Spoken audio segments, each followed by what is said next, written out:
Oi, gente. Alô? E aí, vocês estão bem? Tudo em paz? Zero bala? Tudo bem, Zero Bala? Tudo bem, muito bom, muito bom. Só um pouquinho. Pessoal, bom dia para todo mundo, bom dia. Vocês têm alguma dúvida em relação ao trabalho? Um pouquinho? Então explore, qual é a dúvida? Que trabalho? Hã? Vocês não sabem? Vocês sabem que vocês vão ter uma avaliação aberta, né? A nossa avaliação aberta de biologia, ela não é uma prova. A gente não faz prova, né? Nenhuma vez fizemos prova, a gente acha que é muito... Na verdade, assim, as provas abertas, elas são muito copia e cola, né? Então, um faz e o resto vai copiando e colando. Isso é natural, né? Quando a gente faz um trabalho, a gente acaba limitando um pouco esse cenário do copia e cola, né? Então, assim, ele é um trabalho que a gente pediu, um trabalho que tem que ter 5 integrantes. Não pode ter 3, não pode ter 2, 4, é 5, certo? Pode mesclar as turmas. Pode ter turma do A, pode ter turma do B, sem problema algum. Casos individuais, por exemplo, eu sou aluno novo, não conheço ninguém, blá, blá, blá, posso fazer sozinho? Me manda uma mensagem que eu autorizo, sim ou não, fazer o trabalho sozinho, certo? Como? Não, esse trabalho vocês vão postar na plataforma do Class. Então, tem lá a minha aba, vocês vão devolver esse trabalho para mim a partir do dia 12. Aí vocês enviam o trabalho na plataforma, salve em PDF e me encaminham para o WhatsApp também para eu fazer a distribuição para os professores. Entenderam? Só que é assim, pessoal, a gente é bem chato com esse trabalho, porque o trabalho é de boa para fazer também, né? Então, tem uma matemática, mas ele tem alguns pré-requisitos. Então, ele tem lá uma ordem a ser seguida, né? E os trabalhos que estão fora daquela ordem, a gente já dá 0 automaticamente.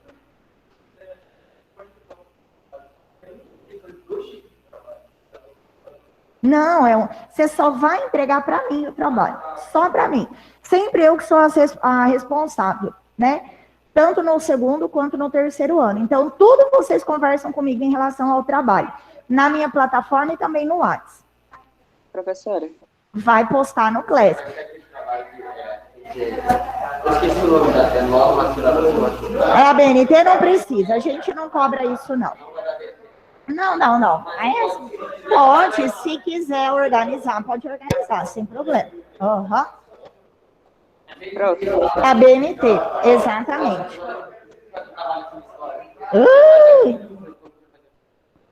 É complicado esse trabalho, meu pai eterno. Fala, querido. Não, dia 12 é o dia da nossa prova. Então, dia 12 é a partir do dia 12 até o dia 19. Então, a gente deu uma semana para vocês entregarem essa atividade, né? Tem um limite de página, né? Aquela coisa toda. Tem o bom senso, né, gente? É óbvio que o trabalho de uma página não é um trabalho, né? E é óbvio que um trabalho de 100 páginas não foi você que fez. Então, assim, né? O bom senso também na hora da elaboração do trabalho. A gente pediu ali alguns aspectos associados ao Covid, né? E as suas variantes. Então, se vocês quiserem colocar imagem, quiserem colocar gráfico, mapa, dá para colocar sem problema algum. Isso não vai trazer mais ou menos nota, vai depender do conteúdo de vocês. E aí, esses trabalhos são divididos. Parte fica comigo para correção e parte fica com o Newton para correção, né? E aí são trabalhos que a gente vai corrigir segundo um critério. Contém isso, contém aquilo, beleza, tá ok o trabalho. E é um trabalho que vale de 0 a 10. Beleza? Fala, querido. Tem 2 perguntas. A primeira é se todo mundo do grupo tem que enviar o trabalho. Não. Pergunta aqui, pessoal. Não é todo mundo do grupo que tem que enviar o trabalho. Só uma pessoa posta, certo? E essa mesma pessoa que postou também me encaminha pelo WhatsApp.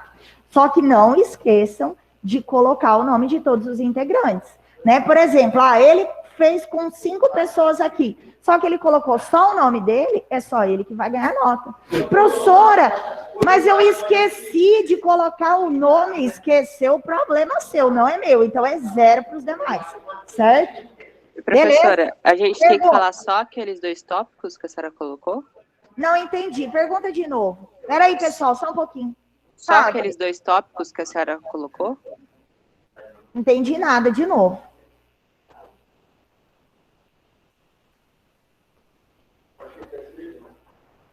Será? Não. Vocês vão fazer em Word e salvar em PDF para fazer a postagem. Só os 2 tópicos, Henrique, que já são muita coisa. Fala, querido. Oi? Tem que mandar no Class e no WhatsApp, porque o Class, ele vai ser a confirmação da postagem do trabalho, né? Eu só vou considerar os trabalhos que estiverem duplicados, que estiverem no Class e também forem enviados para mim. Se só postou no Class, professor, eu esqueci de enviar para a senhora, o problema seu, não é meu, certo? Então, assim, é 0. Já coloquei lá, trabalhos fora das especificações, será atribuído nota 0. Beleza? Ah, eu só mandei pelo WhatsApp, esqueci de postar no Class. Problema seu novamente, certo? Tudo bem? Pessoal que está em casa, tudo bem? Vai ser de boa, gente. Deixa eu só mandar essa aula aqui, que ela não está ativa.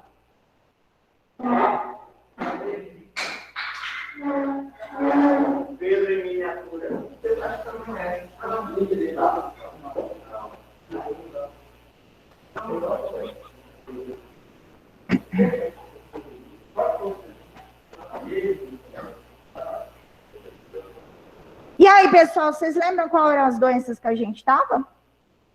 Ebola, que ebola? Ebola passou faz hora, rapaz. Lembra para mim, por favor, só para eu poder continuar da onde paramos? Será? Vocês vão lembrando assim, memória visual, é? Diarreia infecciosa, muito boa. É? Verruga já passou, tem 2 semanas. Ah, papai. Diarreia infecciosa. Deixa eu só mandar algo aqui, pessoal. Fala, querido. O Carlos perguntou se tem que seguir as normas da ABNT.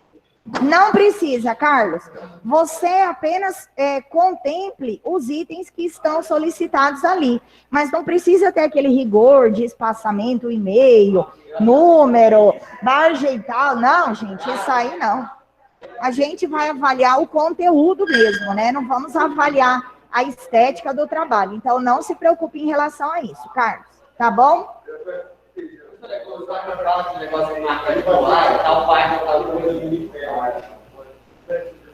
Penso, né? Deixa eu só salvar esse negócio aqui, gente. Que saco, cadê minha aula? Vocês não tinham feito o trabalho ainda, né? Assim. Vocês só fazem prova aberta, né? Aberta escrito. Mas é uma colação sem fim essas provas abertas, gente. Sério, olha só. Que babado, hein? Tem fundamento um negócio desse.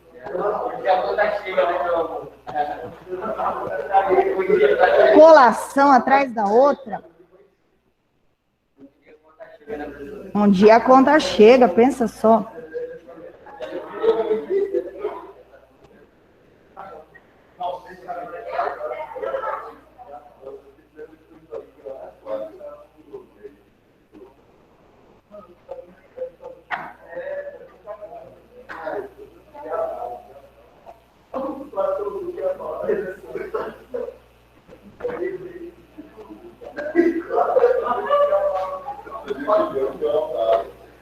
Beleza, beleza, beleza.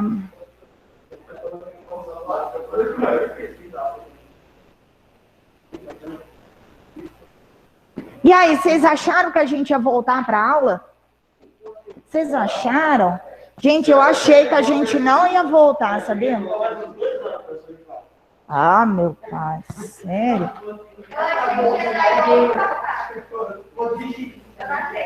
Você achou que o trem ia arrebentar de vez, assim, de cara?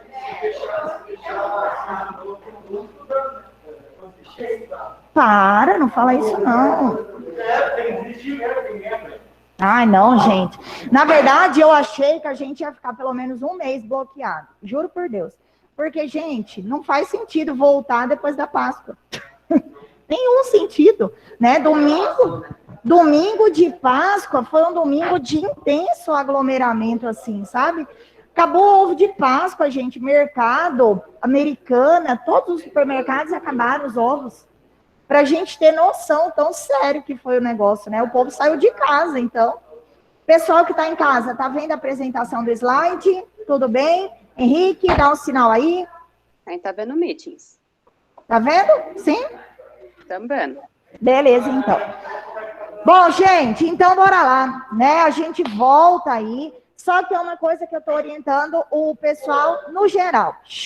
Essa semana a gente voltou, mas não fiquem achando que é um voltar, eba, tudo passou, né? A gente está esperando aí um provável aumento do número de casos em torno de 10 dias depois da Sexta-feira Santa, né? Porque foi um período em que as pessoas se reuniram e a Páscoa foi um período de alta aglomeração. Então, assim, não vamos cantar vitória. Essas 2 semanas de bloqueio, elas causaram um declínio. Vocês viram isso, né? Declinou. Então, significa que o isolamento aconteceu. Ou tentou acontecer, mas repercutiu na quantidade de casos. A gente saiu de 100% de ocupação de UTI e foi para 97%. Né? Melhorou uma coisinha ou outra ali. Mas a gente ainda está com uma fila grande de leito de UTI. Porém, melhorou um pouquinho, né? Nada está tão ruim assim. Mas a Páscoa foi um fato marcante. A gente sofreu com um carnaval que nem aconteceu. A Páscoa aconteceu. Então, ainda temos, né, dias pela frente para cantar vitória. Se a gente tiver ainda em declínio, eu digo para vocês que talvez as coisas vão melhorar. Se a gente tiver uma elevação do número de casos, a chance disso aqui suspender de novo é bem grande, tá? Então, assim, eu acho difícil o comércio em si ser suspenso. Mas eu não vejo tanta dificuldade em suspensão das atividades presenciais de aula. Muito tenso, né? A gente fica angustiado. Gente, a aula passada, da semana passada, que aula foi aquela? Ninguém presta atenção, né? E agora a gente tá assim, puto da vida, porque você volta pro remoto e você já fala assim, que bosta, eu não quero mais essa aula, né? Então, assim, gente, ninguém assiste. Vocês do segundo ano não assistem, a galera do terceiro... Que aula que você assiste? Você está deitado, você está comendo, você está tomando tereré, você nem lembra. Fala, putz, professor, você deu isso? Né? Então, assim, a gente fica com raiva, né? Literalmente. Vocês ficam irritadíssimos, porque não é o que vocês querem. A gente fica mais puto da vida ainda, porque não é o que a gente quer e a gente sabe que o aproveitamento está zero, né? Por exemplo, a galera do terceiro ano estava birrenta. Parecia criança, assim, azeda dentro de casa. Porque eles não falavam com a gente. Então, parecia uma coisa imposta, né?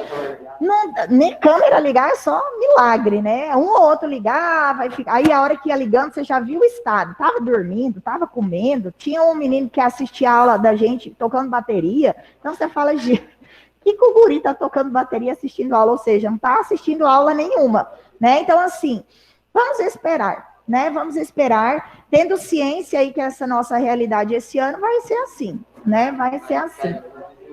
Então, tadinho dos vizinhos dele, né? Nossa, guri lá com a bateria. Fala. Vocês conheceram a Cecília, verdade? Ela apareceu pentelha? Apareceu. Não, que agora é terrível, gente. Ano passado ela fazia altas graças nas turmas. Agora ela já tá mais velhinha, mas ano passado... esse ano foi na turma de vocês que ela apareceu e falou, quero fazer cocô? Não? Então foi na turma do terceiro ano. Ela apareceu, falou, quero fazer cocô. Tudo gravando assim, né? Eu falei, tá bom, filha, já vou. Aí, de repente, ela aparece assim, ó. Sem a fralda, do meu lado. Aí, como que eu ia sair? Falei, Cecília, fica aí, segura aí. Aí ela ficou encostadinha assim, desse jeito assim, ó. Ou seja, olha o estrago, né? Mas, vamos lá. Bom, então a gente parou na nossa diarreia infecciosa. A outra coisa, essa semana vocês têm simulado, né? que caem bactérias. Então, caem todas as estruturas bacterianas e as doenças que a gente conseguir ver até amanhã, que acredito que são todas, né? E aí a gente fecha o 3º capítulo da apostila e só vai faltar um para a gente acabar. Beleza? Salmonela é a bactéria do ovo. Ovo cru, né? Então, assim, quando a gente come maionese, essas maioneses de alho aí, que geralmente tem a gema do ovo crua, elas são alimentos que facilitam a aquisição dessa bactéria. Olha que tenso, né? Muito bem. Então, aqui, pessoal, a gente tem uma doença chamada de diarreia infecciosa. A diarreia infecciosa, ela não é só uma caganeira qualquer, né? Ela é uma doença que mata. Por quê? Como você mexe com o intestino delgado, intestino grosso, você desidrata demais. Então, desidrata, perde muita água, perde muitos sais. Essas duas bactérias, elas são as bactérias comuns, né, para diarreia infecciosa, mas a gente tem vírus também. Vocês já ouviram falar do rotavírus? Rotavírus, você vomita e tem diarreia simultânea. Olha isso. Você vira assim, né? Você teve rota? Não, e você emagrece assim, 2 quilos por dia.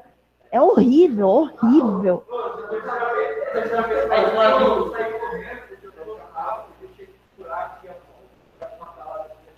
Tadinho.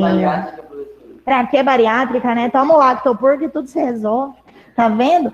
Então, assim, tenso, né, gente? Ou seja, pra gente verificar o tanto que o nosso intestino se faz importante no nosso corpo, porque as bactérias que estão ali são importantes. Vocês já ouviram falar em lactobacilos vivos? São bactérias que estão, o Yakult, né? Então, são bactérias boas aí, que geralmente quando dá vômito ou uma diarreia besta, você acaba tomando mais Yakult, come Danone, né? Alguns iogurtes específicos para repor essa flora intestinal. Porque essas bactérias, elas são importantes para manter a nossa microbiota. Tem uns sorinhos que a gente chama de Pedialyte, e é horrível mesmo. Água de coco, os Gatorades, né? Todos os repositores de eletrólitos, eles acabam sendo, né, utilizados demais na parte de desidratação. A gente já viu cólera? Já vimos cólera, né? Gente, pensa, a pessoa ela pode morrer em 24 horas por conta de uma desidratação. Então, olha que tenso, né? Que é essa bacteriose. Muito bem. Temos aqui sífilis. Gente, aqui a gente tem um problemaço, né? Porque já tem algum tempo que o Brasil tem sofrido com sífilis, né? E a sífilis, aqui no território brasileiro, ela é assim, ela aumenta, ela declina, ela aumenta, ela declina, então ela vai passando por picos de elevação. A sífilis, ela é causada por uma bactéria que a gente chama de treponema pálido, só que a gente tem 3 tipos de sífilis, pessoal, na verdade. A gente tem uma sífilis que a gente chama de primária, secundária e a disseminada. Vocês estão vendo isso aqui na pontinha da língua? Não parece uma afta? Parece uma afta. Não, é uma lesãozinha de cratera. Então, ela parece uma afta. Só que a afta, ela faz uma craterinha, mas ela é mole. A afta não é uma estrutura dura. Aqui é uma coisa dura. Dura. Indolor. Então, a sífilis, ela é chamada de cancro duro. Ou seja, uma lesão endurecida. Não. Cancro aqui vem de cratera, né? Como se fosse uma estrutura de formato de vulcão. Como se ela fizesse uma depressão no tecido e aí ela endurece as suas bordas, entendeu? Então, nesse caso aqui, esse paciente aqui, ele tem uma sífilis que a gente chama de sífilis primária. Isso aqui pode dar na boca, pode dar no pênis e pode dar também na vagina, certo? Tem cura, tem tratamento. Só que a sífilis, ela vai aumentando o grau. Então, aqui a gente tem a sífilis chamada de primária, que é a primeira lesão que acontece. Essa sífilis primária, ela vai evoluir para uma secundária e para uma terciária, que é isso aqui. Uma pessoa com sífilis, ela não passa desapercebida pelas outras, porque a gente consegue ver essas manchas. Essas manchas, elas são escurecidas na mão, muito escurecidas na palma da mão e na planta do pé. Só que qual que é o problema? Essa bactéria, ela passa a barreira placentária. Então, em grávidas, ela pode aí comprometer o bebê e levar uma sífilis que a gente chama de sífilis congênita. Olha isso, gente. Então, o bebezinho, ele vai ter uma descamação. Vocês conseguem ver o pé despedaçando? Ele vai perdendo toda essa camadinha superficial no pé, na mão, e ele acaba tendo um monte de lesão labial. Como se a mucosa, ela abrisse. Então, essas fissuras labiais, elas são muito comuns no cenário da sífilis congênita. Gente, é uma doença que você só vai pegar, né, pelo sexo desprevenido. Olha isso, né? Então, a partir do momento do aparecimento da lesão, você tem que procurar um serviço de auxílio, porque a tendência é ela mudar de estágio. Então, ela vai para a sífilis secundária, vai para a terciária, e você é um veículo de contaminação. Não é uma doença que não tem cura, ela tem tratamento, tem efetividade, não tem sequelas. Só que qual é o problema? Não tratada, ela pode se disseminar e levar o paciente a óbito, como qualquer outra doença, certo? Então, assim, hoje a gente pensa sífilis mais associada a comportamento sexual. Então, prostitutas, né, profissionais do sexo, mas não é uma coisa associada nessa promiscuidade sexual. Eu tenho caso de sífilis em cônjuges normais, né? Tenho caso de sífilis em bebês que a mãe adquiriu, está tratando, mas infelizmente, né, não houve aí uma imunização completa e ela passou para a criança. E essa gestante ainda ela pode evoluir para um aborto, porque essa bactéria, né, é severa ali no desenvolvimento do bebê. Olha que tenso, gente. Professora, fala, querido. Pediram para a senhora voltar no slide. Aqui? Isso. Tenso demais. Oi? A secundária, esses cancros que são isolados, eles vão dispersando. Então, eles vão aparecendo em outros focos. Aí a boca fica mais lacerada, a genitália fica mais lacerada. E aí, quando a gente tem a disseminada, você acaba tendo o espalhamento dessa sífilis ao longo do organismo. Então, vem pelo corpo inteirinho. E é muito estranho, gente, porque aqui a gente está vendo as manchinhas vermelhas, né? Mas elas ficam assim, acastanhadas. Então, parece uma casca de sujeira, né? E não é uma casca alta, é uma mancha mesmo, hiperpigmentada, que dá principalmente na mão. Então, a mão de um sifilítico é muito, né, específica para o diagnóstico da doença, certo? Tudo bem? É óbvio que se você pega a sífilis já nesse estágio aqui, ó, no cancro primário, que é a sífilis primária, começa a tratar, ela não vai virar nem secundária, nem terciária, né? Ah, você começa a tratar quando ela está em secundária, ela não vira terciária, então ela não vai evoluindo os seus estágios. Diga. Ela tem um período brando de incubação, né? Mas a manifestação dos sintomas, ela já acontece aí uns 30 dias, até um pouquinho menos, a partir da aquisição da bactéria. Então, ela não fica incubada no seu corpo esperando o momento oportuno. Isso não.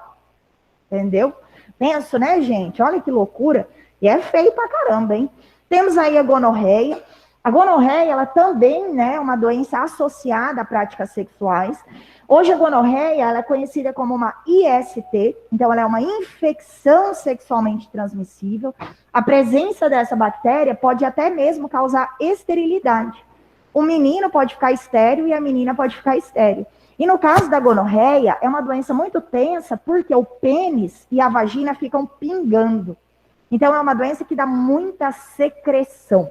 Muita secreção. Não confunde com corrimento, porque é uma secreção contínua. E o homem também, o pênis fica gotejando, como se fosse uma torneira aberta. Olha que nojo, né, gente? Nojo. Ai, credo, cruzes. E aí, é muito estranho, porque dá um processo inflamatório tenso, severo, e muito ardor para fazer xixi. Então, quando você está fazendo xixi, você sente um ardor, você já tem que sugerir algumas causas ali, ou uma provável infecção urinária, ou até mesmo uma gonorreia. Na verdade, os antibióticos, eles são...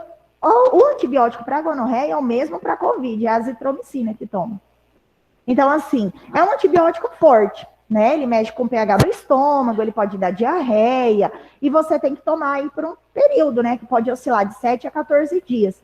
E aí isso acaba sendo agressivo ao nosso organismo. Olha que tenso, né, gente? Não tem vacina. Essas infecções sexualmente transmissíveis, elas não têm vacina. Por quê? Não é atrativo economicamente para uma empresa farmacêutica produzir uma vacina, né? Porque é mais ou menos assim, você vacina contra a gonorreia, aí a galera não usa preservativo mesmo, né? Porque vai estar imune, tudo bem, sem problemas. Então, assim, uma bactéria que não é tão difícil de adquirir, mas é uma bactéria vinculada à prática sexual, né? Sem sombra de dúvidas. Professora, tem tratamento? Tem tratamento, tem cura. Então, todas essas doenças que a gente está vendo, né, de cunho sexual, elas têm tratamento e têm cura. Até agora, a doença mais severa que pode ser vinculada à prática sexual também, que a gente viu que não tem cura, é o HIV.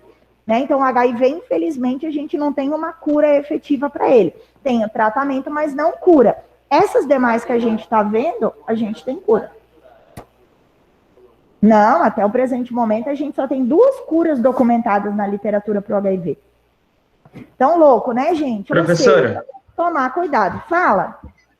eu posso falar que toda bactéria tem cura?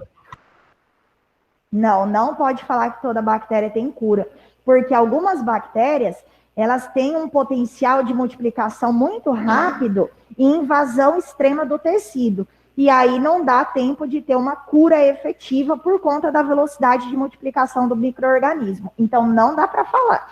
Você pode falar que o fato de ser uma bactéria facilita muito mais a ação de um medicamento, mas que tem cura, essa afirmação não dá para ser feita. Entendido? Beleza. Beleza? Muito bem, ok? Entramos aí numa doença massa, gente, que é uma doença chamada de febre maculosa. Massa demais, né?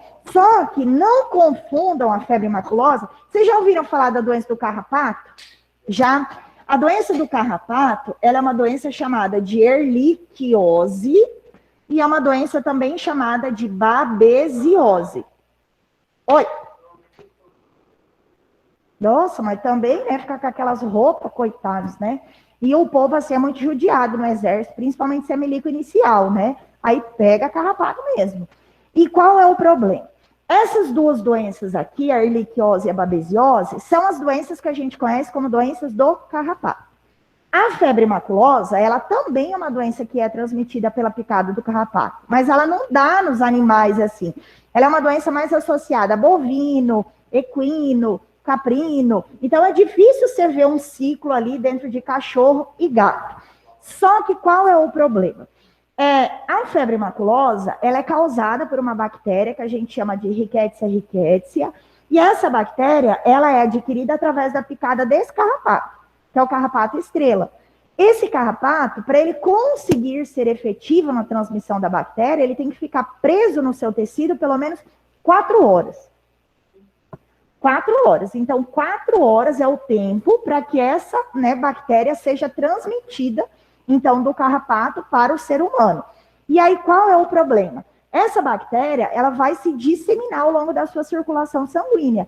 E aí, ela vai comprometer o seu corpo como um todo. Então, você vai ter dores generalizadas, dói músculo, dói cabeça, dói barriga, dói de piscar. As dores são muito intensas. Muito vômito, muita diarreia e manchas avermelhadas pelo corpo. Então, dá uma olhada nessas manchas. Essas manchas, elas são sinais de processo hemorrágico, né? São doenças que a gente chama de exantemáticas. Então, elas podem causar aí um cenário hemorrágico perigoso. Olha essa criança aqui, pessoal. Conseguem ver que as lesões, elas estão mais arroxeadas, estão mais volumosas. Então, é uma doença que acaba mexendo com o cenário plaquetário. Ou seja, as plaquetas declinam demais. Que é a mesma coisa que acontece com a Ehrlichia babésia. Vocês já tiveram animais com doença do carrapato? Já. Esses animais, se não são tratados, eles evoluem para óbito muito rapidamente, porque eles sangram. Então, é uma doença hemorrágica. O animal sangra pelo nariz, pela boca, pelo ouvido, pelo olho. Ele tem hemorragia interna. Então, é uma doença perigosa. Aqui na cidade, teve uns 2 anos, mais ou menos, o Parque das Nações, ele teve a sua visitação suspensa. Por quê? O que a gente tem lá no parque? Capivara. As capivaras que estão lá, elas não são nem silvestres mais, né? São super domésticas, se aproximam muito da população e elas são vetores. Já. Não, mas aí é quando você tem um contato mais próximo, né? Você chegasse, oi, capivara, deixa eu passar sua mão, né? Não vai acontecer. Tem que ter, acaba tendo um vínculo ali. E aí, as capivaras, elas são animais que o carrapato fica.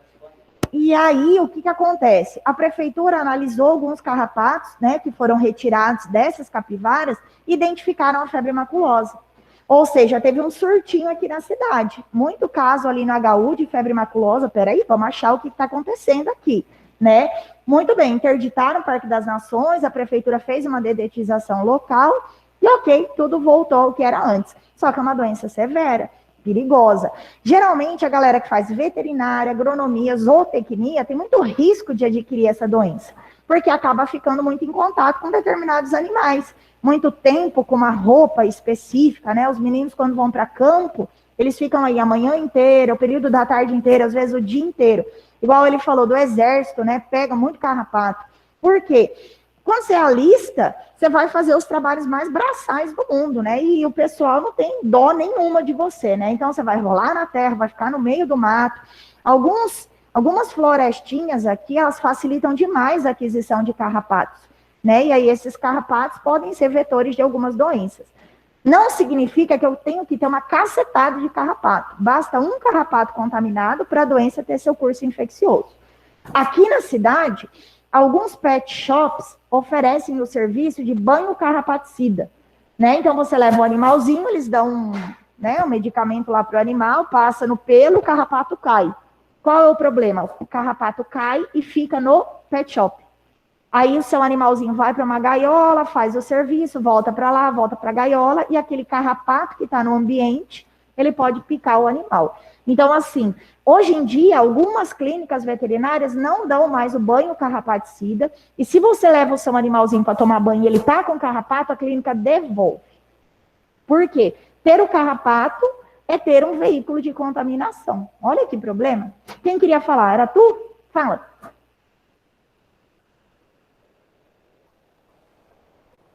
Na verdade, não é que a taxa de transmissão é maior, né? O próprio hábito ali de convivência do animal facilita muito essa transmissão. E a gente tem péssimos hábitos. Vocês já tiraram carrapato de bicho?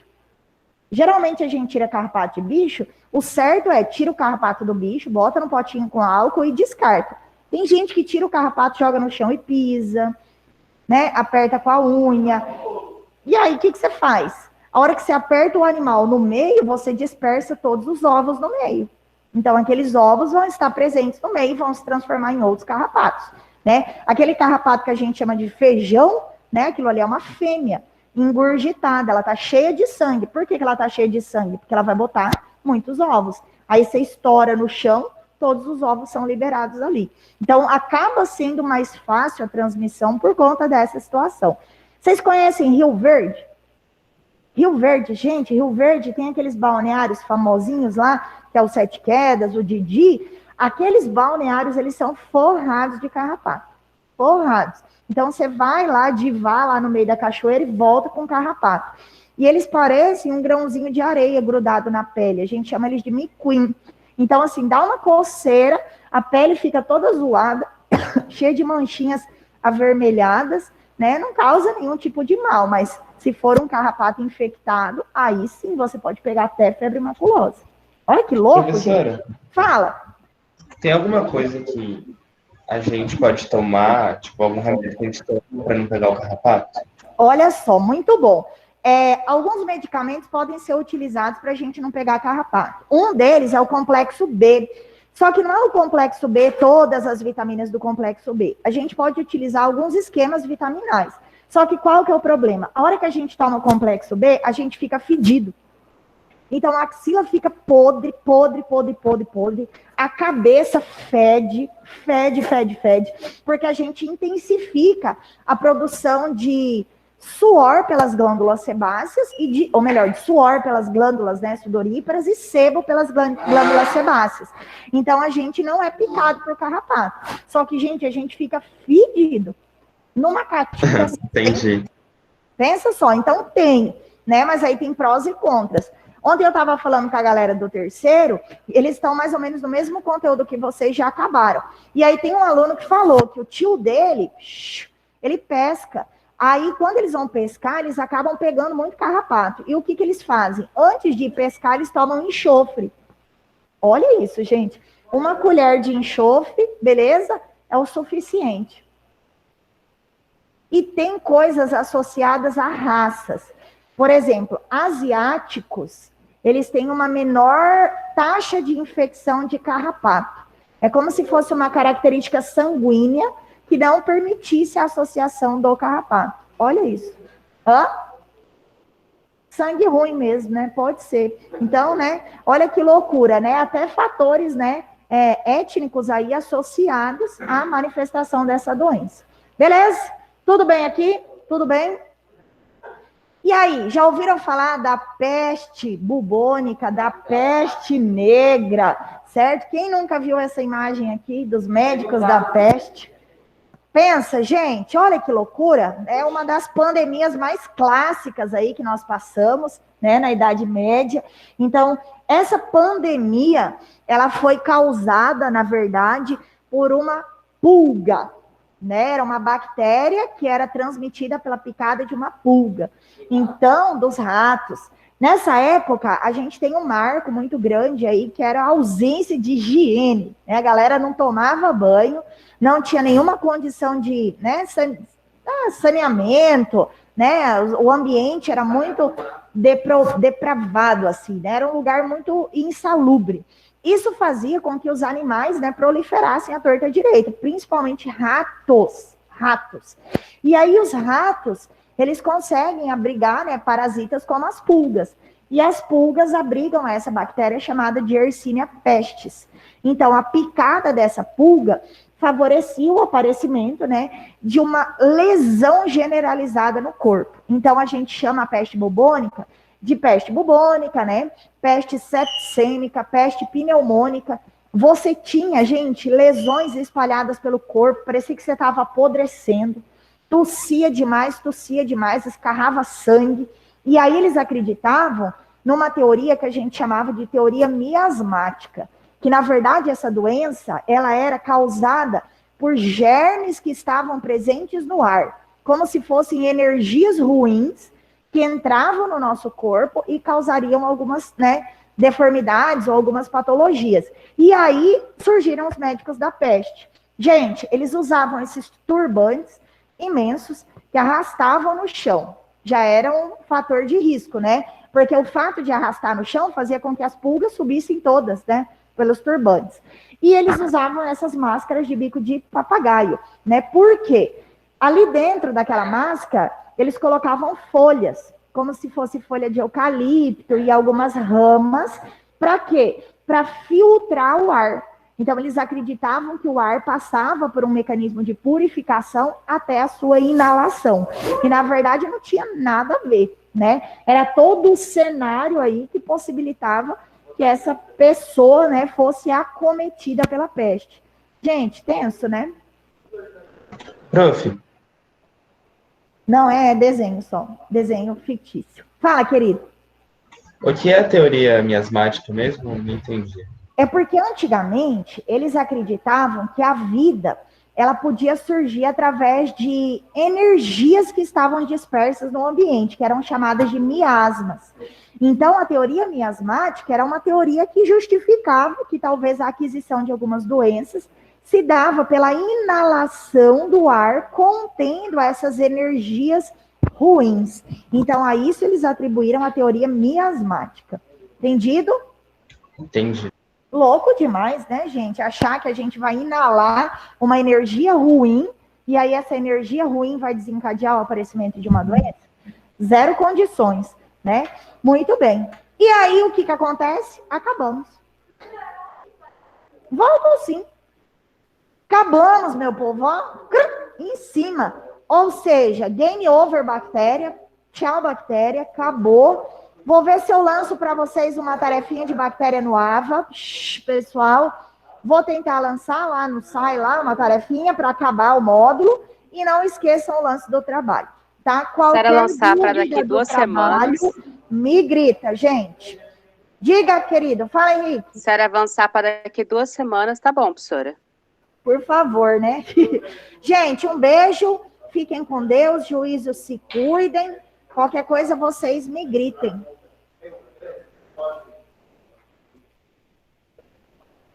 Acabou. Eu acho que eu não tinha mandado essa aula, né? No grupo de vocês. Não lembro de...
Tchau, gente. Um beijão.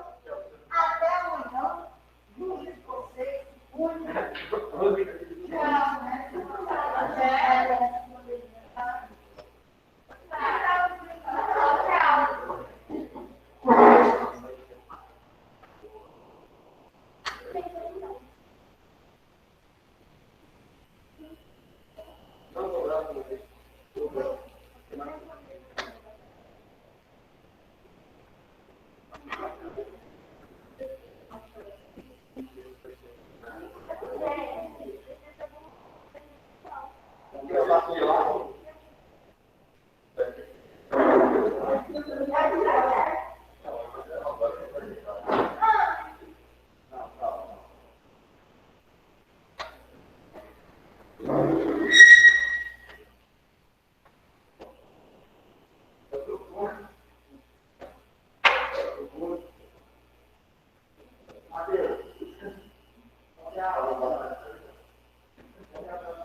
Eu acho que eu enviei comentários da turma. Eu enviei errado.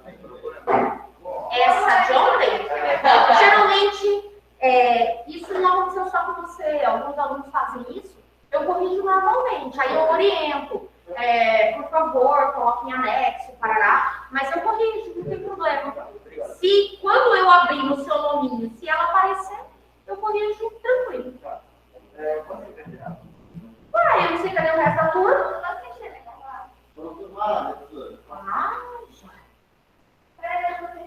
Não, espera, um de cada vez, né? Senão banaliza o negócio. Professor, o mal de tio Davi foi e não voltou. Desde as 6. Faz uma foto, então.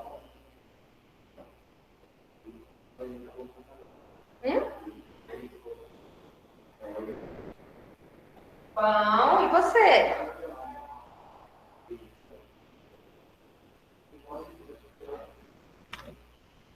Tudo bem, Henrique. Ué, cadê o nosso...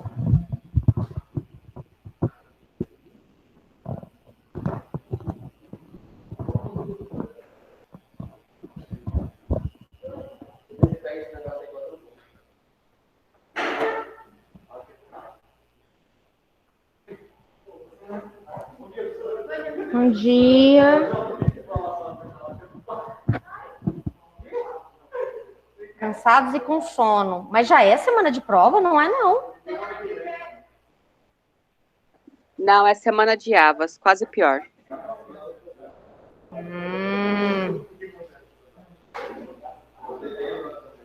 É porque atrasa um pouquinho usava, sabe? Um pouquinho muito. Aí eles decidiram mandar tudo em uma semana só. E quem se ferra é a gente. Entendi.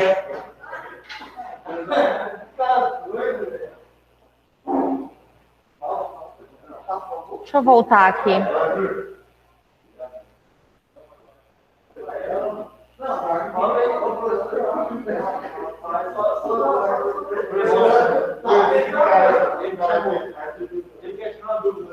O Arthur o quê?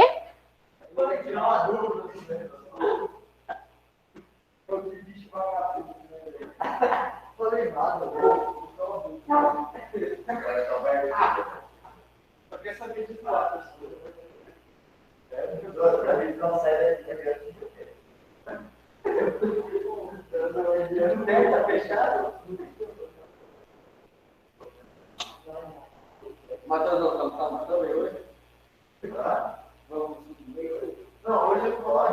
Tá louco, cara, que não, tá sem grana pra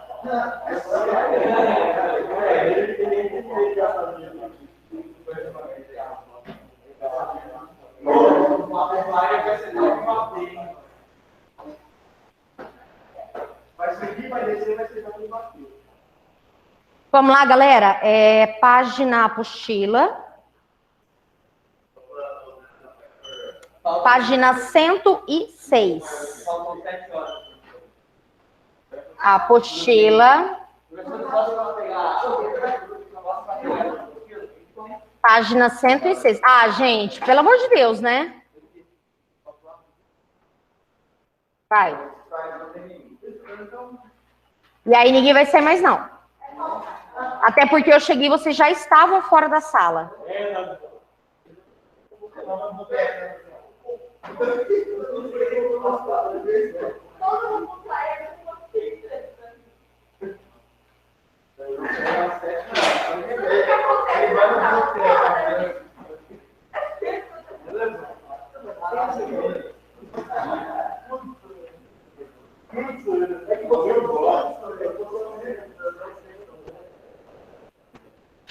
Ô, galera, a apostila, lá na página 106, 107, ela traz um artigo de opinião sobre o tema cotas raciais. 106, 107. Vamos dar uma lida aí, acompanhem, por favor. Vocês estão vendo o compartilhamento aí quem está em casa, certinho? Sim? Aham. Então, beleza. É um artigo bem legal. Eu não sei o que vocês pensam. Antes da gente começar a ler, na verdade, vocês não vão precisar escrever um texto sobre cotas. É só uma discussão e um modelo de texto para reforçar o conteúdo de artigo de opinião. Mas isso, essa flexibilização da entrada, entendeu? E aí, antes de mais nada, antes da gente começar a ler, queria dizer assim, que as cotas raciais no Brasil, elas já existem há cerca de 20 anos, tá? A cota racial, ela é uma política pública que tenta, ela é paliativa. O que é algo paliativo? É algo que tenta tapar o buraco de falhas estruturais. Quando eu estou falando de cota, que é o ingresso à universidade pública, o ingresso de negros à universidade pública, de índios à universidade pública, eu estou abrindo um espaço para inserir esse grupo, inserir essa população que seria marginalizada a ter um ingresso mais fácil, mais louvável, mais garantido às universidades, ou seja, ao ensino superior, tá? Isso não quer dizer que seria a melhor maneira. Como eu disse, a cota, ela precisa ser uma estratégia paliativa. Se ela já está em voga há 20 anos, tem sido uma estratégia paliativa do governo? Não. Tem sido quase que uma estratégia eterna. Paliativo é assim, olha, durante aí 5 anos a gente vai fazer isso enquanto isso a gente vai investir em outra coisa. Porque, na verdade, gente, pode soar, de repente, para você que está me ouvindo agora, uma atitude negacionista, racista, enfim. Mas as cotas raciais, elas não podem existir para a eternidade. O que a gente deveria fazer enquanto governo era investir na educação básica para vocês que estão aqui no ensino privado e para indivíduos que estão nas escolas públicas. A escola, ela deveria ser o quê? Pública, gratuita e de qualidade para todos, independente de cor da pele, independente. Uma coisa que eu concordo de fato e que a gente pode mencionar nesse sentido são as cotas sociais, aquelas que de fato avaliam as suas condições financeiras, né? Porque assim como eu tenho brancos ricos ou de classe média que podem pagar 10 mil, 7 mil num curso de medicina, eu tenho negros que também podem. Assim como eu tenho brancos que não podem e negros que não podem. As cotas, na visão política, são uma forma de tapar um buraco lá da escravidão. Falhas, marginalizações e preconceitos que vêm há séculos marcando a nossa história. Sendo que, na verdade, o ensino ele tinha que ser nivelado. O que nós vivemos no Brasil? Um ensino vendido. Eu vendo o ensino. Eu, professora de uma escola privada, vendo o ensino para você que tem condições de pagá-lo. Quem não pode pagar, depende da escola pública. O que nós precisaríamos fazer, como eu disse? Investir desde o início na educação básica. Lá nas séries iniciais, alfabetizando as crianças de forma igualitária, com o objetivo de, no futuro, todo mundo concorrer ao vestibular da mesma forma. Certo? Mas, pelo que a gente vê, dificilmente o Brasil deixará de oferecer as cotas raciais, as quais, por sinal, dão muito problema, né? Muita gente que, às vezes, conseguem as cotas e são brancos, acabam fazendo falcatruas, né? E conseguindo aí o direito que, de fato, não é deles, né? Olha o tamanho do texto. Ah, é verdade. É que, na verdade, Henrique, esse é um texto jornalístico, né? É um texto, acho que da Carta Capital, se eu não estou enganada, isso, da Carta Capital. Então, ele tem... Geralmente, eles são mais extensos mesmo, porque eles são jornalísticos. Mas no vestibular, nunca que eles solicitariam um texto desse tamanho para vocês, tá? No máximo aí nós temos 30 linhas, e a única universidade que cobrava um número maior era a Universidade Federal do Rio Grande do Sul, que o texto ia até 50 linhas, mas assim, tá caindo aqui da minha cabeça esse negócio. Mas não dá, porque tem muito brinco aqui, muito piercing, não vai dar certo, não, vai arrancar tudo. Bom, vou dar uma lida para vocês. Ser contra cotas raciais é concordar com a perpetuação do racismo. Viram, né? O texto ele vai ser a favor das cotas, sempre, tá? Fomos da senzala às favelas.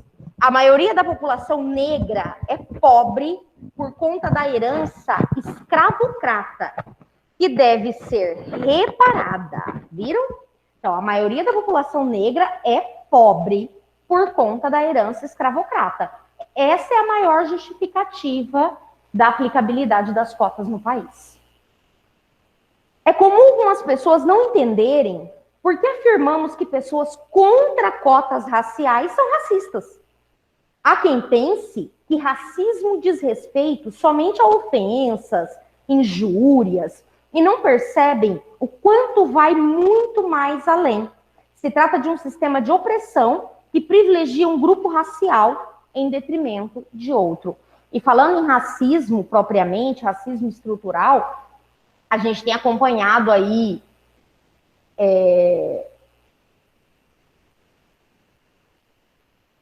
ainda são, Henrique, ainda são.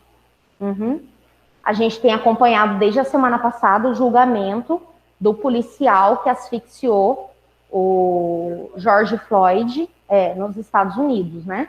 Acredito que essa semana a gente deva ter um desfecho aí desse fato que marcou a sociedade, que eu acredito que daqui a alguns anos estará nos livros de história, né? Esse realmente é um fato que precisa, e a sociedade clama por justiça, né? Sem dúvida.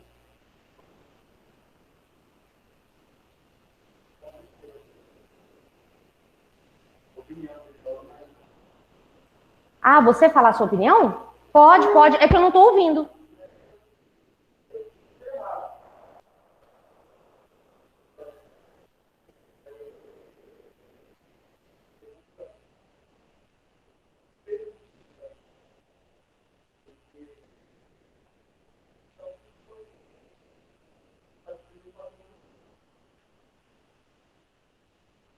Mas as manifestações que ocorreram nos Estados Unidos, independente se elas são nos Estados Unidos ou no Brasil, sempre tem anarquistas, sempre, que se aproveitam da situação de justiça, de fazer justiça, para badernar, para quebrar, para depredar o patrimônio e tudo mais. Isso aí, infelizmente, é uma realidade que a gente vivencia e que, de fato, não é justa.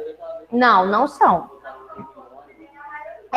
Mas é que a mídia, ela acaba tendenciando, né? Gente, o que foi colocado em pauta aqui é essa questão dos manifestantes, por exemplo, julgarem em manifestações a conduta do policial e alguns se aproveitarem disso para banalizar, criando toda uma destruição do patrimônio público, né, quebrando vidraças, destruindo bens que são da sociedade no geral. Essa é uma coisa que a gente repudia de fato, né, e que nós sabemos que não são todos, né, até comentaram na sala também, não são todos, mas sempre existem pessoas que se aproveitam. Na vida é assim, né, não tinha ninguém fazendo errado. Mas se um faz errado, pessoas pegam aquilo como gancho para se aproveitar da situação, ou para benefício próprio ou não, né? O que vocês iam falar? Não entendi. Sim, foi a do Passe Livre. Foi, movimento Passe Livre, um dos maiores que nós tivemos. Colocaram fogo em ônibus, quebraram vidraças de lojas. Tudo. Destruíram um monte de coisa, né? O que de fato não é não é uma forma correta de se manifestar por mudanças na sociedade. Gente, a forma correta de se manifestar é por meio do voto. Por isso que nós vivemos a democracia. Mas o que as pessoas fazem? Vendem o voto. Aí elas perdem o direito democrático de exercer aquilo que elas deveriam. Entendeu? Ou não avaliam em quem elas realmente vão votar. Tanto é que quando a gente pergunta, né, para o povo, em quem você votou na última eleição? Raramente eles sabem. Votou por influências ali do momento, sem de fato questionar as possibilidades de mudança que aquele indivíduo traria para a sociedade, sendo mudanças positivas ou negativas, né? Sempre tem. Bom, mas enfim, deixa eu continuar aqui. No Brasil, foram 354 anos de escravidão. População negra escravizada, trabalhando para enriquecer a branca. No pós-abolição, no processo de industrialização do Brasil, incentivou-se a vinda dos imigrantes europeus para cá. Muitos, inclusive, receberam terras do Estado brasileiro, ou seja, foram beneficiados por ação afirmativa para iniciarem suas vidas por aqui. Tiveram acesso a trabalho remunerado, e se hoje a maioria de seus descendentes desfrutam de uma realidade confortável, foi porque foram ajudados pelo governo para isso. Em contrapartida, para a população negra, não se criou mecanismos de inclusão. Das senzalas, fomos para as favelas. Se hoje a maioria da população negra é pobre, é por conta dessa herança escravocrata e por falta da criação desses mecanismos. Estão vendo, né? A justificativa sempre está em torno da relação escravocrata, mas nós não podemos levar isso para o resto da vida, forever. É claro que esse é um problema sério, é um problema secular, mas as cotas não podem existir para sempre. A educação básica precisa de investimentos igualitários. Vejam, o que vocês estão vivendo no período da pandemia? Vocês têm aula, o aluno de escola pública não tem. Tem maior desigualdade do que essa? É claro que quando nós formos fazer uma prova de vestibular, nós teremos discrepâncias tremendas. Claro, com certeza. Como que eles vão... Mesmo que o meu aluno de escola privada tenha absorvido muito pouco, o de escola pública não absorveu nada, porque ele nem teve contato. Entendeu? Eles têm... É uma pegada diferente. Então...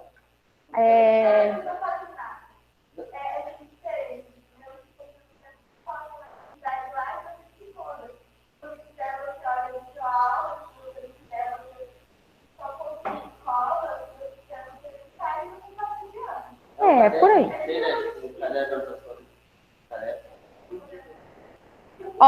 Aí, escravocrata e por falta de criação desses mecanismos. É necessário conhecer a história deste país para entender por que certas medidas, como ações afirmativas, são justas e necessárias. Elas precisam existir justamente porque a sociedade é excludente e injusta para com a população negra. Viram? Existir para resolver uma situação de desigualdade racial, o que fomenta muitas vezes mais desigualdade. Inclusive, eu tenho muitos alunos que são negros e que não são a favor das cotas.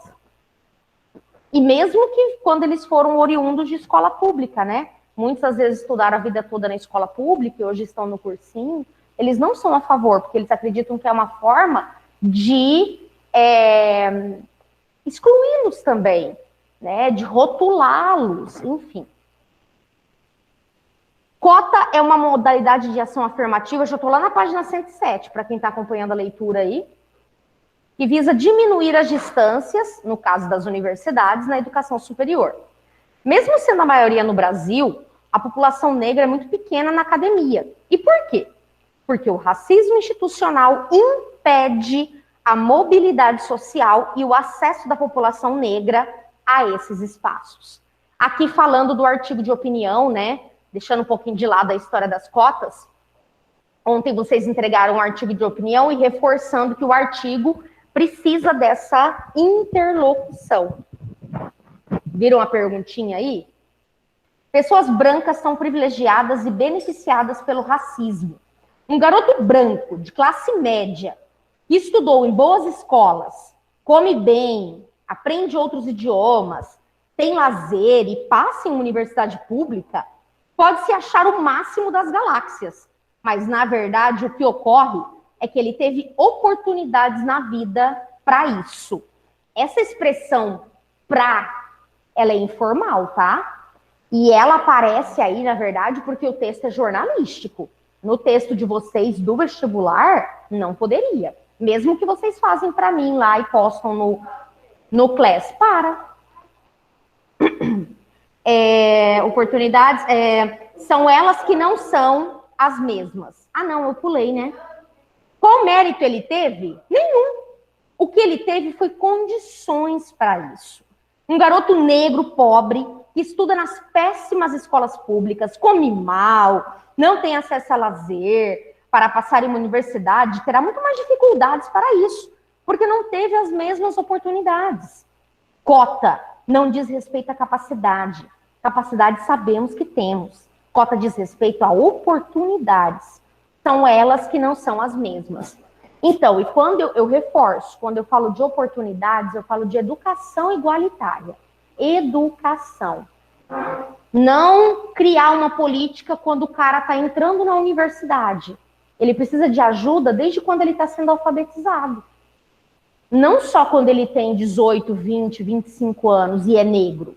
Ele precisa de investimento enquanto pessoa, enquanto indivíduo, desde a formação acadêmica, ou seja, desde a alfabetização.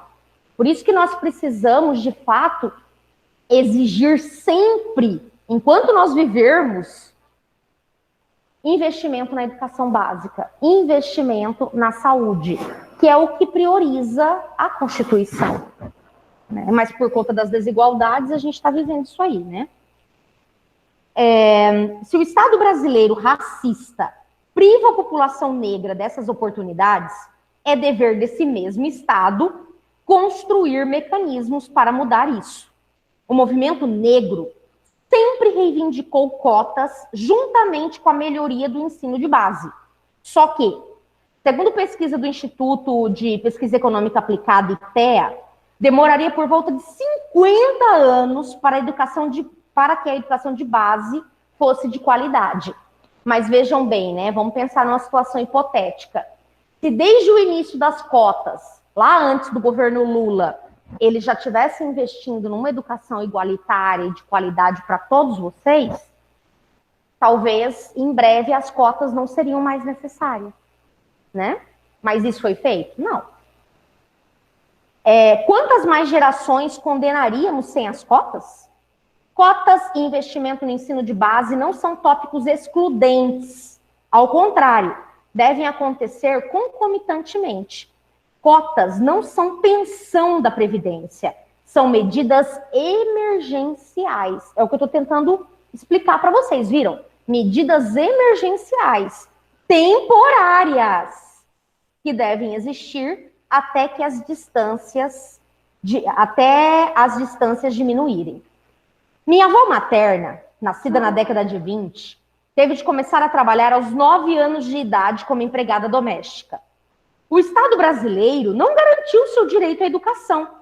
Ela contava que a patroa colocava um banquinho para que ela alcançasse a pia para lavar as louças, enquanto os filhos da patroa estudavam, viajavam, comiam bem.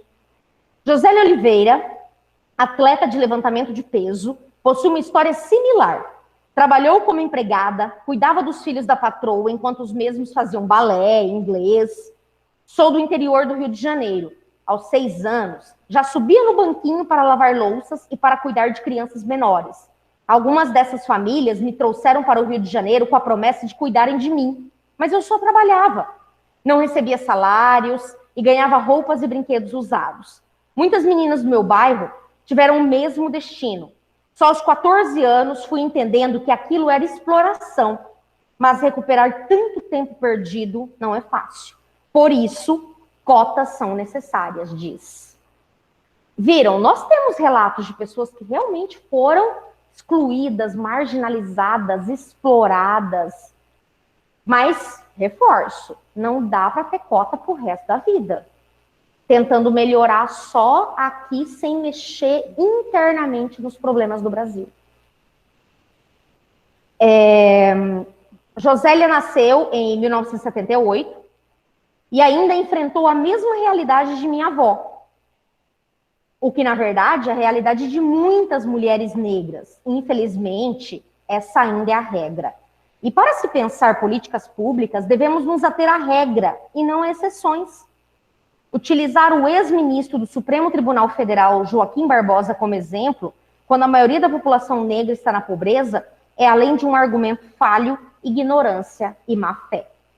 Logo, ser contra uma medida que visa combater essas distâncias criadas pelo racismo é ser a favor da perpetuação do racismo.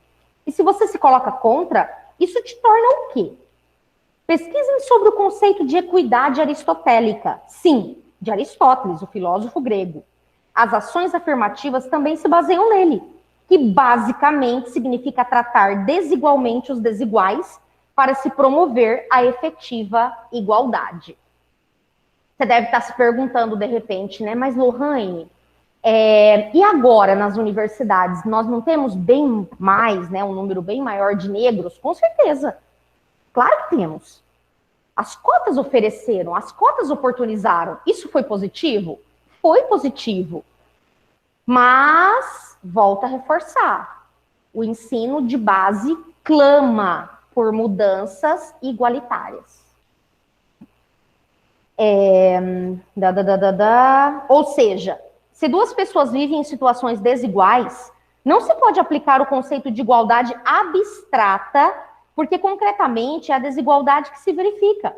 Aquela pessoa que está em situação de desigualdade precisa de mecanismos que visem o acesso dela à cidadania.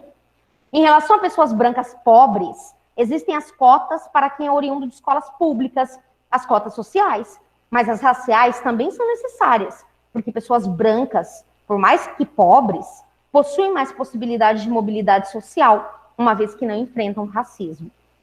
Faça um passeio por um shopping center e veja um acordo entre os vendedores e vendedoras, das gerentes. Negros são os mais pobres entre os pobres, e só a cota social não os atinge. Beneficiaria somente pessoas brancas. Cotas raciais, porque esse país possui uma dívida histórica para com a população negra. Dizer-se antirracista e ser contra as cotas é, no mínimo, uma contradição cognitiva e, no máximo, racismo. Ou se lida com isso, ou se repensa e questiona os próprios privilégios. Fazer-se de vítima é reclamar de exclusões que nunca passou. Ela usa Aristóteles, mas ele era a favor da escravidão, não. Na verdade aqui, pois é. Na verdade aqui, Henrique, ela usa Aristóteles, mas do conceito de equidade que ele defende, entendeu? O conceito de equidade. Não com base nas ideologias dele enquanto indivíduo, certo?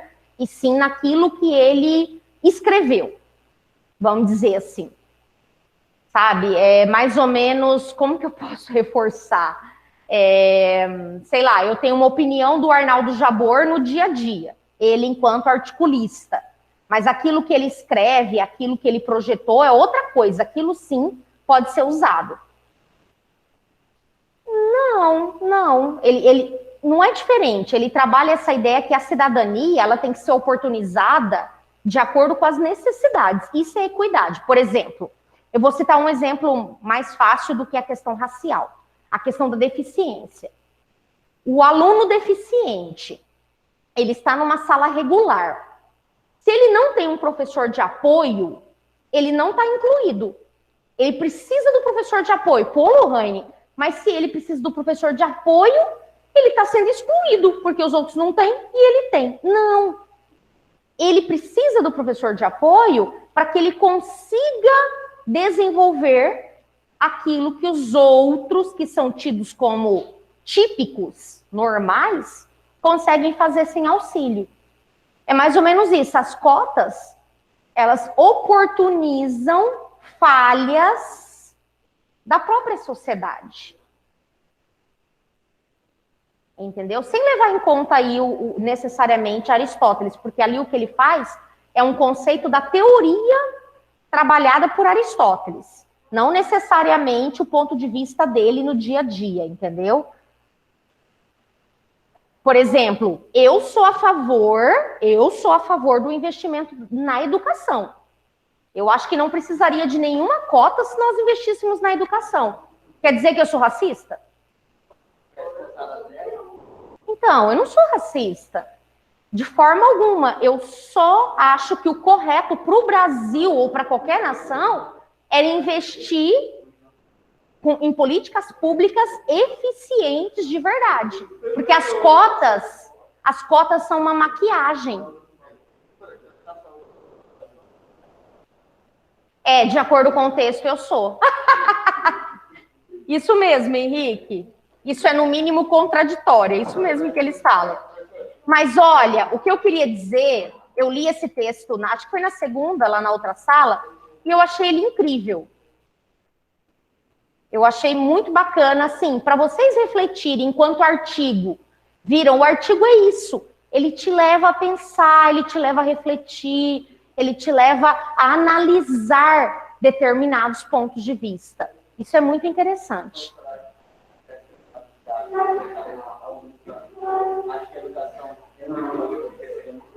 Com certeza.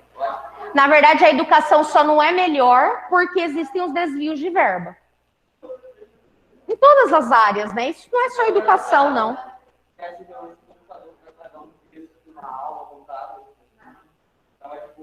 Já ajudaria e muito, hein? Galera, quem tá em sala, quem tá em casa também, pode pegar o caderninho aí.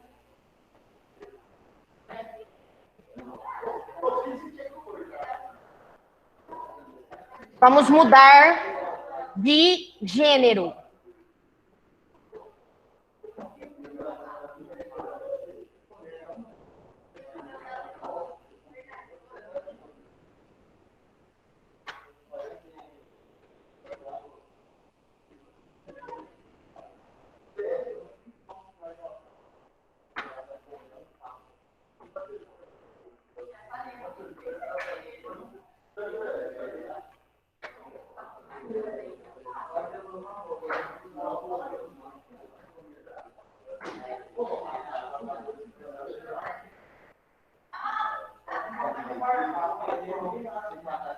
Gente, nós, não sei se vocês perceberam, mas nós terminamos os 4 módulos da apostila 1.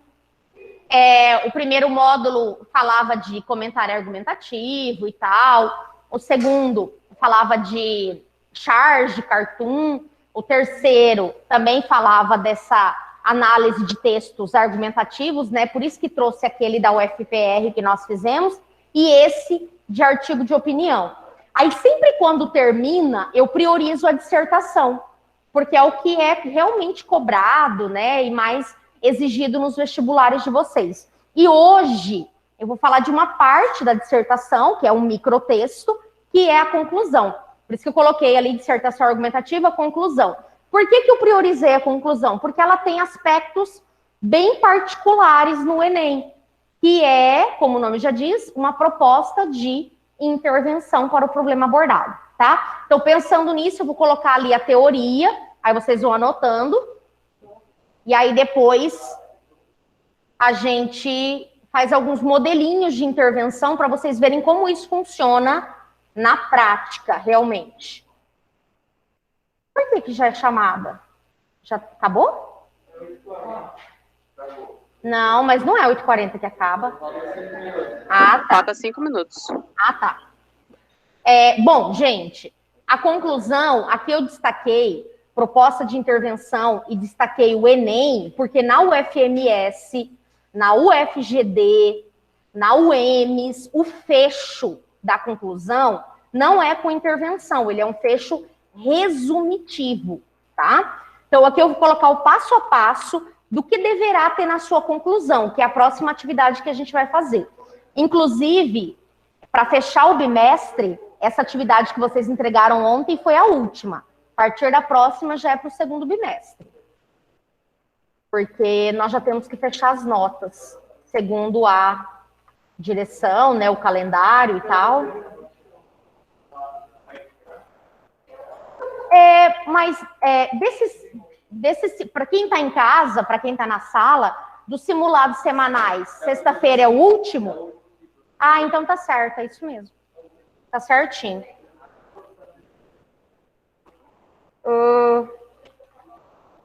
Conector. Deixa eu tirar esse sublinhado daqui.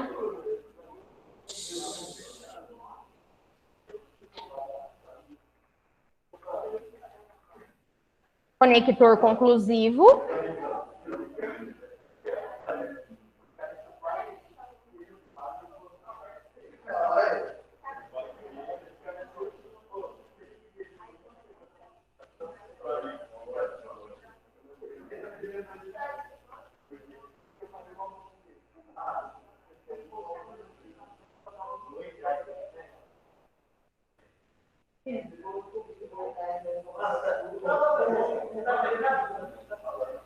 Gente, o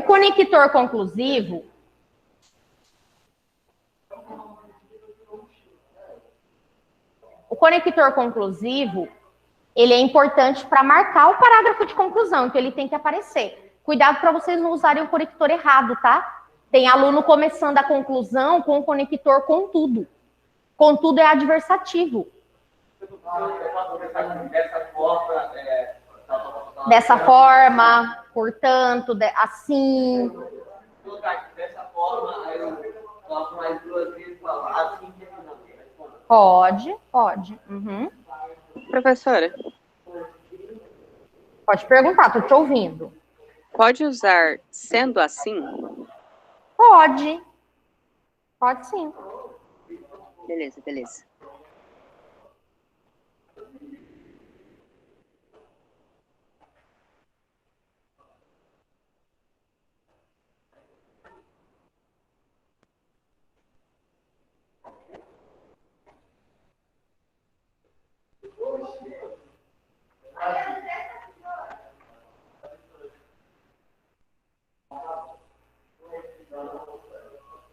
Eu vou só escrevendo aqui, aí depois eu explico, tá? Certinho, tópico por tópico.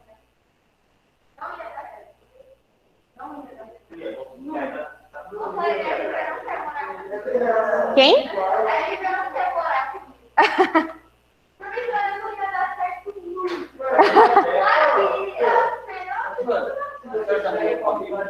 Não, nunca morei com amigos.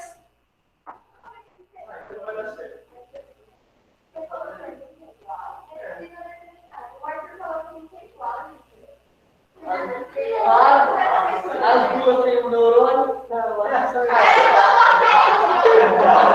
E... Agora não.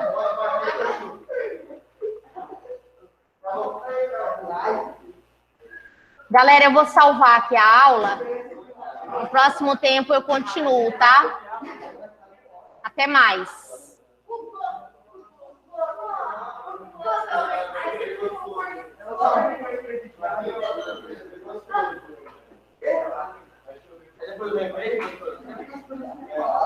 Não. É o quarto tempo.